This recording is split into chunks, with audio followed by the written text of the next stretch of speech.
Mr. Speaker, nice to see you, sir. It's great to see you, and I want you to know I'm talking to you from Kroll's East, directly across the street from Lambeau, and you should be here. And indeed, I wish I were there, and I know it very well. I'm somewhat jealous, so say hello to Green Bay for me. All right, let me turn now to the latest. Gas prices are high, continue to be high, and the president wanted to end the tax breaks to big oil, and the Republicans are opposed to it. Why?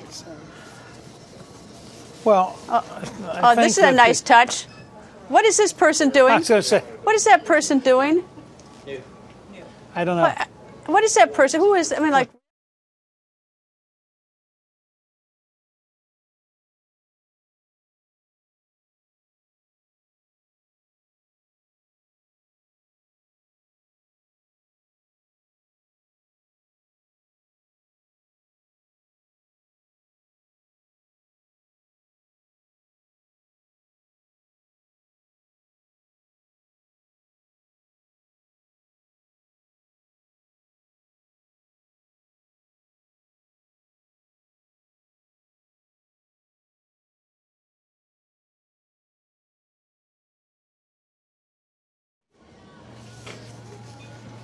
Mr. Speaker, nice to see you, and I want to ask, where are you?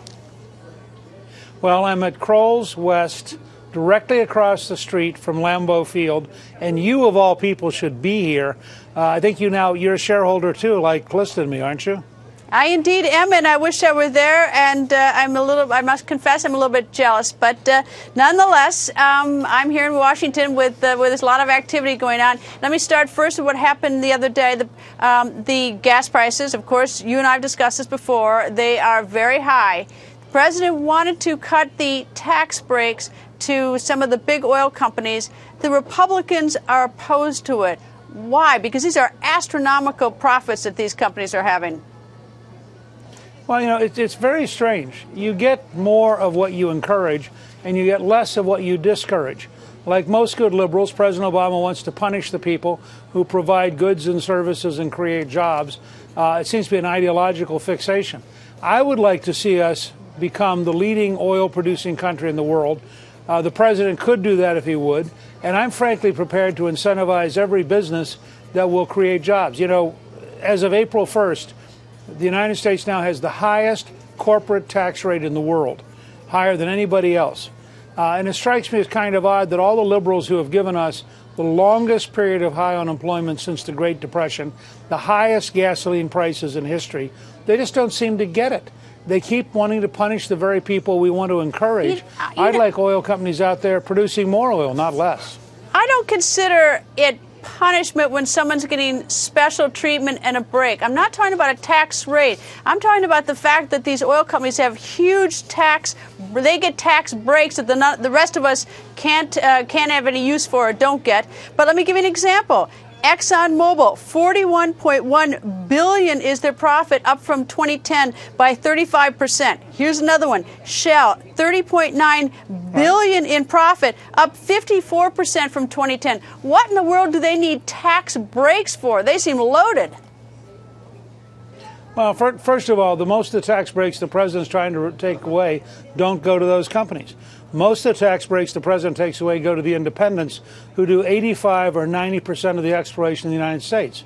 And you ought to be clear with this. By the way, you'll notice the president's not suggesting that he raised taxes on General Electric, which is a company which paid no taxes in recent years, and whose president has actually been on the president's advisory board. So it's kind of highly selective of the president who he wants to pick fights with. I favor encouraging American companies to develop American oil and gas. I favor getting the price of gasoline down below $2.50 a gallon. You do that by encouraging exploration, encouraging development, encouraging building new refineries, and frankly, by doing things like approving the Keystone Pipeline, which the president has vetoed, and encouraging development of the oil possibilities off of Louisiana and Texas, which the president has stopped, and opening up parts of Alaska, which the president has stopped. So I have a plan which both creates American jobs, keeps the money here in the United States, and reduces the price of gasoline. The president doesn't do any of those things. Well, I'm all in favor of giving incentives for people being competitive, but with the gas price so high, these tax breaks are being paid for by us, and we see them in the form, I assume, of higher gas prices. These are not tax breaks that are coming out of the president's pocket; they're coming out of the American taxpayer's pocket. Well, except the fact is, as I just said, most of the tax breaks you're talking about, in fact, are incentives for independent oil and gas exploration, and that market would dry up without the incentives. You're asking people to go out and spend a lot of money drilling a hole to see whether or not they can produce oil or gas. We want more people doing that, not less. We want them to produce more resources, not fewer. And frankly, I think this president just has it exactly backwards. You know, he tells us he wants lower gas prices, then he goes on a war attacking and accusing the very people who produce the gasoline and the natural gas that he's talking about.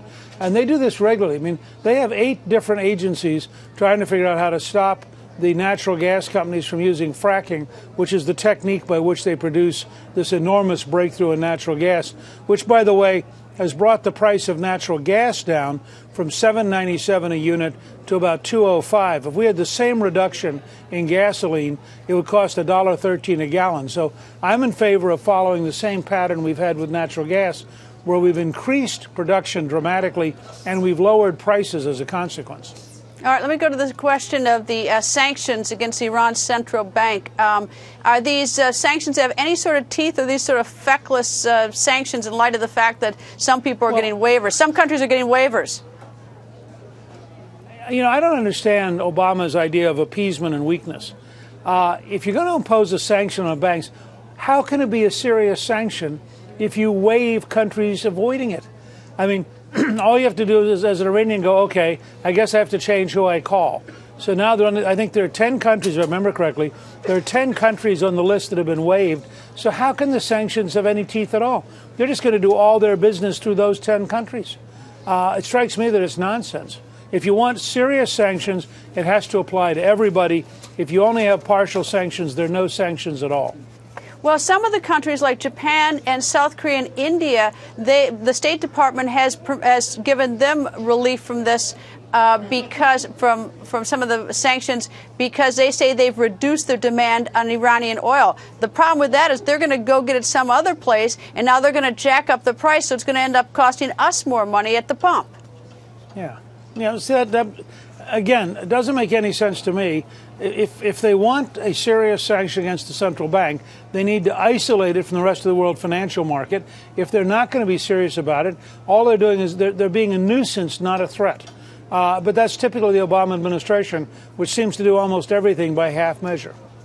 Well, Israel, what's your thought on how Israel must be responding to the fact that these sanctions, you know, they're waivers and some people can get around them?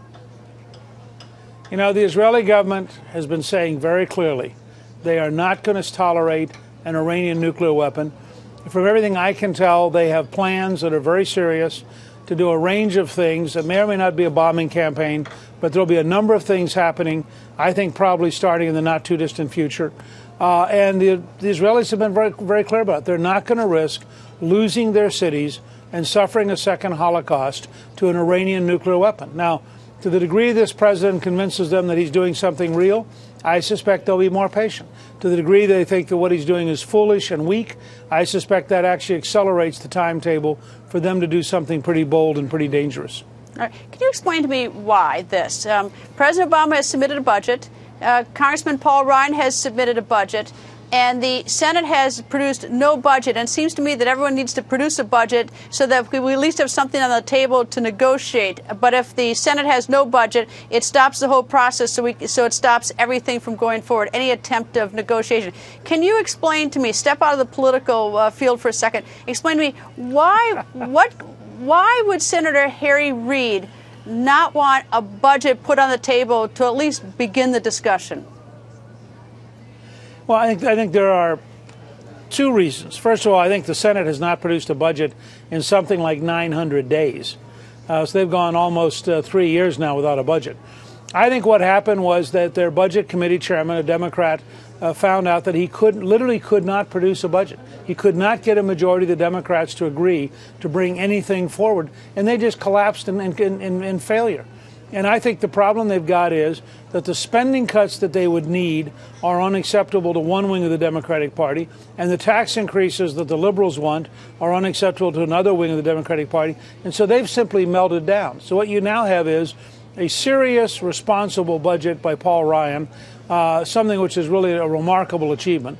You have an Obama sort of fantasy wish list budget, and you have nothing from the Senate Democrats. And I think this will be one of the items which leads the Senate Democrats to be defeated this fall. When I go around the country, I find a very large majority of the American people want us to get back to the kind of balanced budget we had when I was Speaker. They're very eager to see us get Washington under control. And the Senate Democrats, in a sense, are eliminating themselves from serious consideration as part of the government. But isn't that sort of part of the job? I mean, I'm not saying that anyone should agree with the Republican budget or the president's budget, but I mean, isn't sort of in the job description that you actually do your work to help be a steward for our economy and our government? And so I'm having a really hard time understanding how everyone goes off on a 2-week vacation right now, and that budget in the Senate, there's nothing from which anyone can debate or negotiate, agree with or disagree with. It just stops dead. Look, a strong president who cared about a balanced budget would call the Senate back into a special session and would say to them, you're not going home till you produce a budget.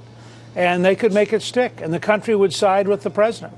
The average American is going to be very uncomfortable knowing that their Democratic senator is part of a group that can't even write, whether it's a good budget or a bad budget, they can't even write a budget. And I think that disqualifies them from contending to try to govern this country. I think it's a very serious mistake on their part. Mr. Speaker, thank you, and I hope you wander down Highway 41 to Appleton. It's only about 25 miles away. All right. Come and join us in Green Bay sometime. I will. Thank you, sir.